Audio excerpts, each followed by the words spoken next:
whatever. Ano po?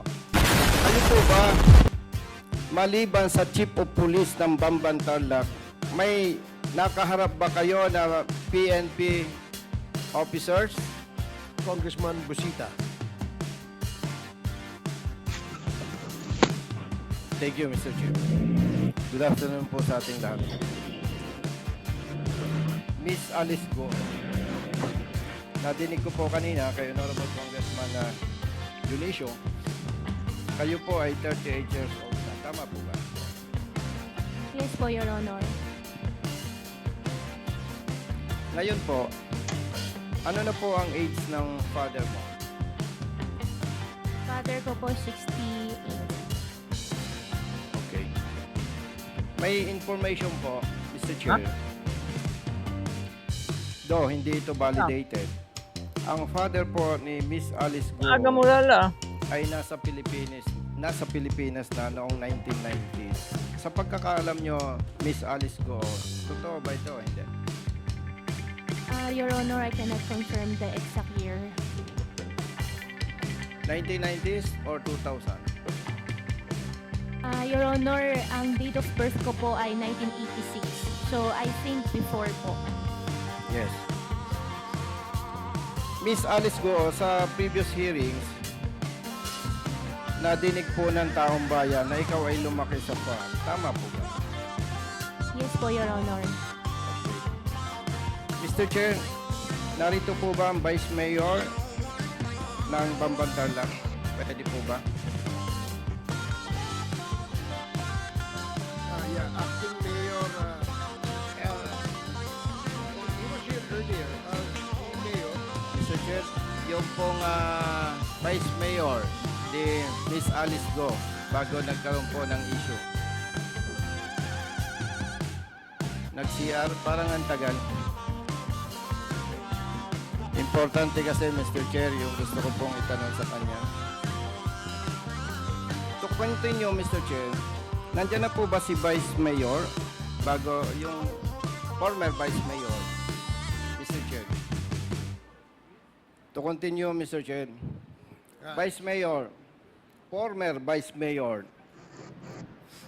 during the previous hearing po sa Senado, nadinig natin na sinasabi ni Miss Alice Go na siya ay lumaki sa farm. Matanong ko lamang po, Vice Mayor, bago po kayo naging Vice Mayor, ano po ang inyong posisyon? Your Honor, nag-mayor po ako ng 2001.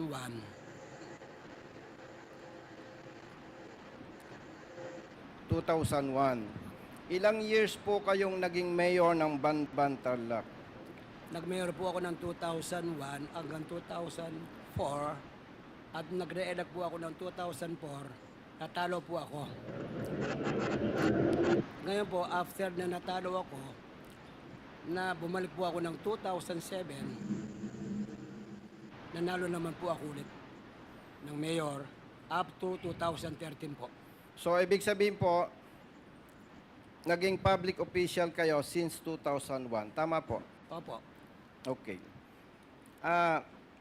Kayo po ba ay lehitimong residente ng Bamban Tarlac? Yes, Your Honor. Balikan ko lamang po, yung sinasabi ni Miss Alice Go na siya ay laki sa farm. Sa pagkakaalam po ba niya, ninyo, bilang matagal ng government official ng Bamban Tarlac, nagsasabi po ba siya ng totoo o hindi? Ang pagkaalam ko po, matagal na po sa Bamban. Noong 2001 po, pinunta na po sa opisina na nag-request po siya ng permit sa kanyang piggery. Dahil nagkaroon po siya ng piggery doon sa Bamban, na nakabili siya ng lupa doon noong 2001. Kaya po, nag-request po siya ng permit sa akin. So, binigyan ko naman po. Linawin ko lamang po, Vice Mayor. Sino po ba ang tinutukoy mong siya? Si Miss Alice Go o yung tatay niya? Si Alice Goo po. Ano pong taon yan? way back po, kung di ko magkamali, 2001. 2001. So, kung ipagpalagay na totoo po ang sinasabi mo, ilang taon po si Alice Go noon? Kung di ko po magkamali, mga 12 years old or 14 years old.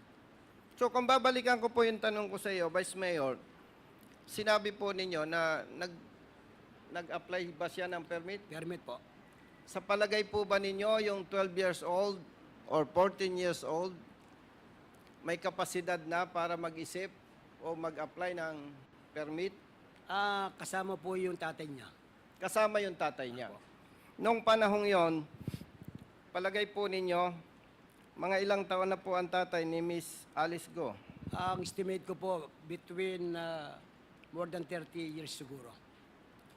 Okay. So, kung titingnan po natin, mga ilang taon po? Mga 30 years or something, 40 years, ganun po, ang aking estimate na edad. Ibig sabihin po,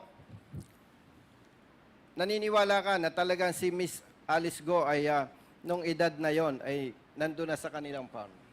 Nandun na po siya. At nabanggit po ninyo na nag-secure ang tatay niya, sila o sino man, nag-secure ng permit, nag-apply. Tama po? Opo, Your Honor. Mr. Chair, Vice Mayor, dahil nag-issue ka ng business permit or permit para sa kanilang piggery, sa pagkakaalam po ninyo, kaya pa nating makakuha ng ebidensya na totoo yung inyong sinasabi? Meron po sa opisina po. So, ibig sabihin po, naniniwala kayo na si Miss Alice Go lumaki sa farm? Naniniwala po ako dahil kasi nung pong 2000, nung nakaraan na eleksyon po, na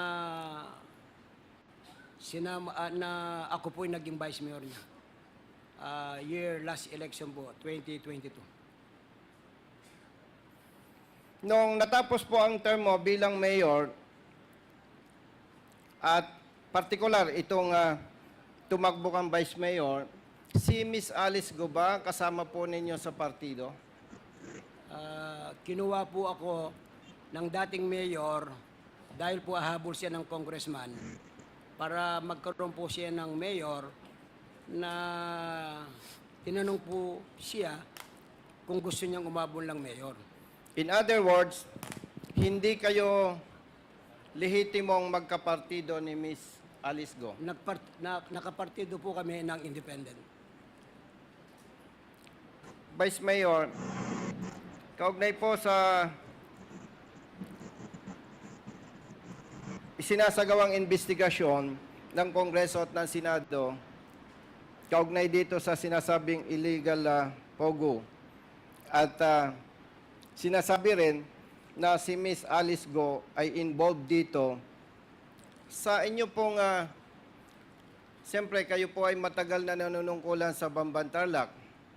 At alam naman po natin, bilang ikaw ay public official, elected official, hindi naman pwedeng sabihin na wala kang pakialam sa mga nangyayari sa area mo. Sa personal opinion nyo po, ano po ang masasabi nyo about this issue involving Alice Go? Ang masasabi ko lang po, yung pogo na po yan, ang pagkaalam ko po, kaya nabigyan po namin ng letter no objection po dahil ang pagkaalam ko po na legal po ang pogo. Dahil po ang pogo makakapagbigay ng additional revenue tax at employment po sa aming bayan. Dahil po nung ako'y mayor, hanggang ngayon po ang class ng Municipality of Bamban, it is second class municipality po. Alos walang trabaho po ang mga kababayan namin. Your Honor, if I may, clarification lang kay Mayor. Ang ibig mong sabihin, Mayor, 2001, nag-a-apply na sila ng POGO sa inyo? Ay hindi po, piggery po.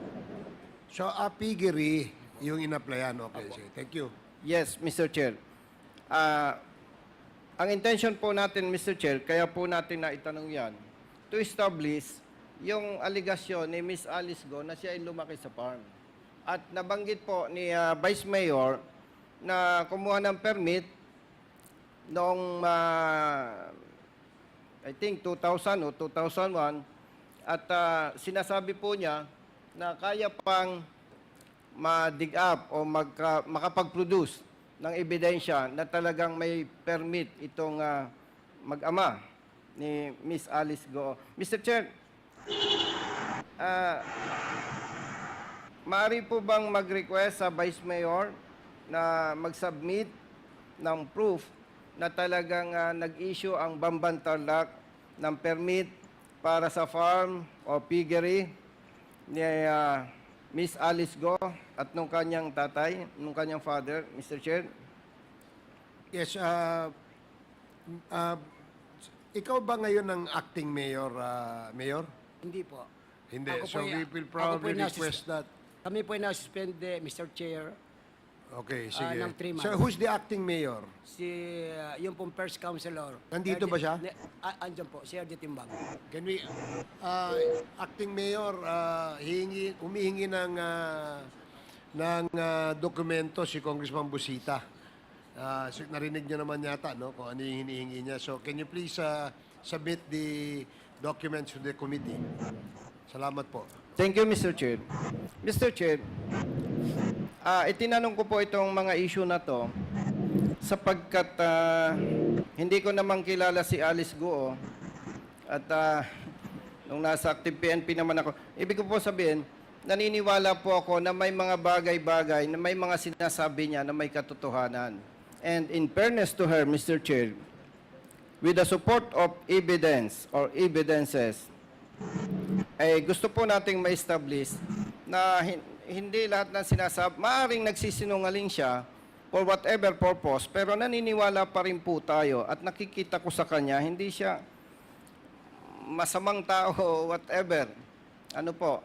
So, to continue, Mr. Chair, kay Miss Alice Go, base po sa mga sagot at patunay ni Vice Mayor, pinatututuhanan po niya na kayo ay lumaki sa farm. Base doon sa age, doon sa year, at sinasabing permit. Bago po kayo kumandidato, Miss Alice Go, o bago kayo nanungkulan, kayo po ba ay naging malapit sa mga residente ng Bamban Tarlac? Your Honor, that time po is pandemic. So,